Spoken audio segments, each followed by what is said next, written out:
What happens when you offer someone a ride, and she vanishes right before your eyes? Picture this: Archer Avenue at midnight. Winter fog rolls across the asphalt like a burial shroud. Your headlights cut through the darkness, illuminating nothing but empty roads stretching toward the iron gates of Resurrection Cemetery. The radio crackles with static. The heater hums against the Chicago cold. Then you see her, a young woman in white, standing by the roadside. Her dress catches your headlights like moonlight on snow. She raises her hand, asking for help. You pull over, because that's what decent people do. But this isn't just any woman. This is Mary, and she's been waiting here for nearly a century. She is Chicago's ghost, America's most famous vanishing hitchhiker. And tonight, we decode the symbols hidden within her eternal journey from ballroom to grave. The pattern never changes. A driver, usually a man, usually alone, sees her standing along Archer Avenue between the old ballroom and the cemetery gates. She's young, beautiful, wearing a white evening gown that seems untouched by time or weather. "Could you give me a ride?" she asks, her voice soft as winter wind. "Just to the gates up ahead." She slides into the passenger seat. Her skin is pale, almost luminous.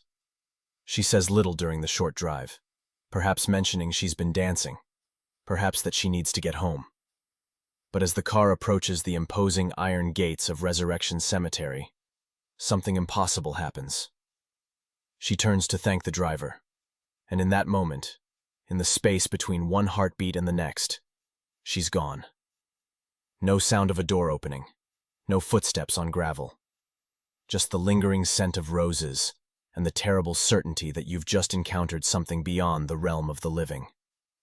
The driver sits alone in his car, staring at the cemetery gates, wondering if he's losing his mind.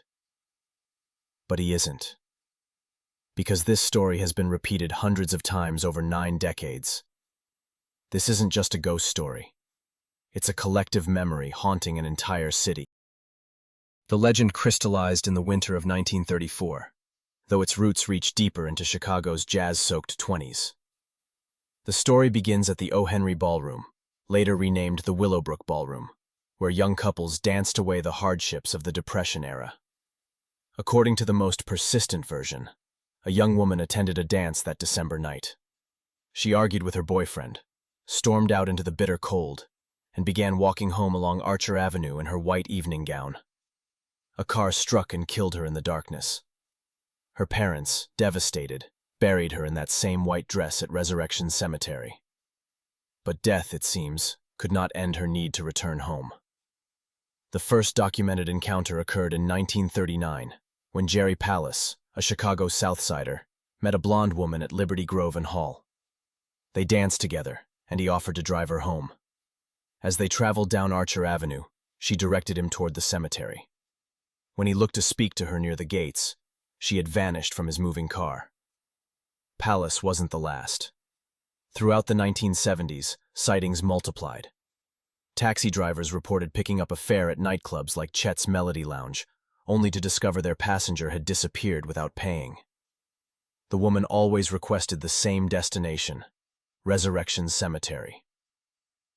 In 1976, a groundskeeper discovered what appeared to be burned handprints seared into the cemetery's iron gates, as if someone had gripped the bars with superhuman force while trying to escape.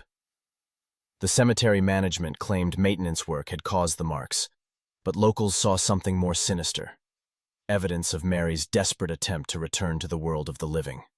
The encounters continued through the 1980s. Claire and Mark Rudnicki saw a glowing figure in white along Archer Avenue in 1980. When they circled back to help, she had vanished. Janet Kalal reported a similar sighting in 1989, a luminous young woman who seemed to dissolve into the night air. But who was she in life? Researchers have proposed several candidates. Mary Bregovi, a young Polish-American woman who died in a 1934 car accident in downtown Chicago. Anna Maria Norkus, a 12-year-old Lithuanian girl killed in 1927 while returning from the Oh Henry Ballroom. Some investigators suggest the conflicting descriptions: blonde versus brunette, teenager versus young woman, indicate not one ghost but two spirits, both victims of Archer Avenue's deadly curve.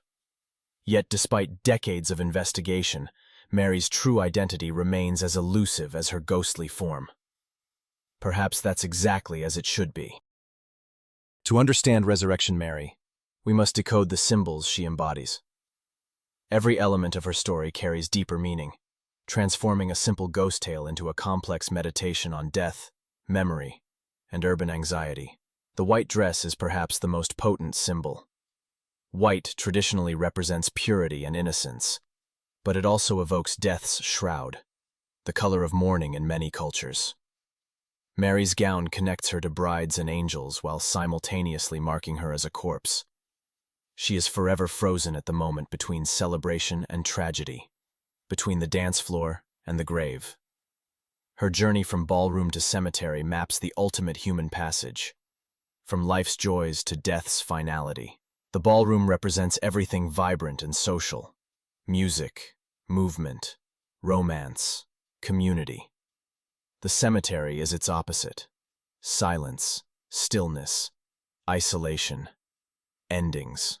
Mary is trapped in the liminal space between these worlds, endlessly attempting to complete a journey that death interrupted. Archer Avenue itself becomes a symbol of industrial modernity's dark side. This wasn't some ancient, haunted lane. It was a modern road built for cars, the very technology that killed her. Every time Mary appears to a motorist, the legend reminds us that our machines of progress can become instruments of destruction. Mary belongs to a global family of vanishing hitchhiker spirits. Mexico has La Llorona, the weeping woman who searches for lost children. Britain has numerous white ladies who appear on lonely roads. The Philippines tells of the White Lady of Quezon City. These stories emerge independently across cultures because they address universal anxieties about travel, strangers, and sudden death. But Mary's American variation carries specific social weight. She emerged during the automobile age, when cars were transforming society and death rates from traffic accidents were soaring. Her legend serves as a collective processing of these new fears, a way for communities to make sense of mechanized mortality. There's also a gendered dimension to consider. Mary is always young, always female, always beautiful. Her story reflects anxiety about women's independence and mobility in the early 20th century. She dies because she leaves the dance alone, defying social expectations. Her punishment is eternal repetition of that fatal journey. Yet she also represents agency within powerlessness. Though dead, she continues to seek rides, to interact with the living, to assert her presence. She refuses to be forgotten, demanding recognition from every generation of drivers who encounter her ghostly form. Resurrection Mary has transcended folklore to become part of Chicago's living culture. Ghost tours regularly visit Archer Avenue, and Chet's Melody Lounge famously sets out a Bloody Mary cocktail every Sunday night, hoping to appease her restless spirit. Recent years have seen renewed interest in her story. Podcasts dissect her legend, paranormal investigators hunt for evidence, and social media spreads new sightings. In 2024 and 2025, multiple blogs and websites have republished detailed analyses of her story, suggesting that Mary remains relevant to contemporary audiences. But why does a ghost story from the 1930s still resonate today? Because Mary serves functions that transcend entertainment. She provides a framework for discussing trauma and loss. When someone dies suddenly in a car accident, the community has Mary's story as a template for processing that grief. She transforms random tragedy into narrative meaning. She also offers continuity in a rapidly changing city. Chicago has been rebuilt and renovated countless times since the 1930s, but Mary remains constant. She connects modern residents to their predecessors, creating a shared identity rooted in place and story. Furthermore, Mary embodies the city's relationship with its own history. Chicago has always been a place of dramatic transformation, from prairie to metropolis in mere decades. That rapid change inevitably leaves behind casualties, people and places sacrificed to progress. Mary speaks for all of them, the souls displaced by urban development's relentless march. In our current age of digital disconnection, Mary represents something irreducibly local and tangible. You can't encounter her through a screen. You must physically travel to Archer Avenue, must be alone in a car at night, must participate in the specific geography of her haunting. She insists on embodied experience in an increasingly virtual world. So we return to our original question. What happens when you give someone a ride, and she vanishes before your eyes? Perhaps you've glimpsed something beyond the rational world, a genuine spirit trapped between life and death. Perhaps you've encountered the power of collective memory made manifest, the story a city tells itself about loss and longing. Or perhaps you've simply experienced the most human of all phenomena, the need to transform inexplicable sorrow into narrative meaning. Resurrection Mary endures because she serves all these functions simultaneously. She is ghost and symbol, individual tragedy and collective trauma, historical figure and timeless archetype. She reminds us that some stories refuse to end, that some journeys can never be completed, and that the boundary between the living and the dead is more porous than we'd like to believe.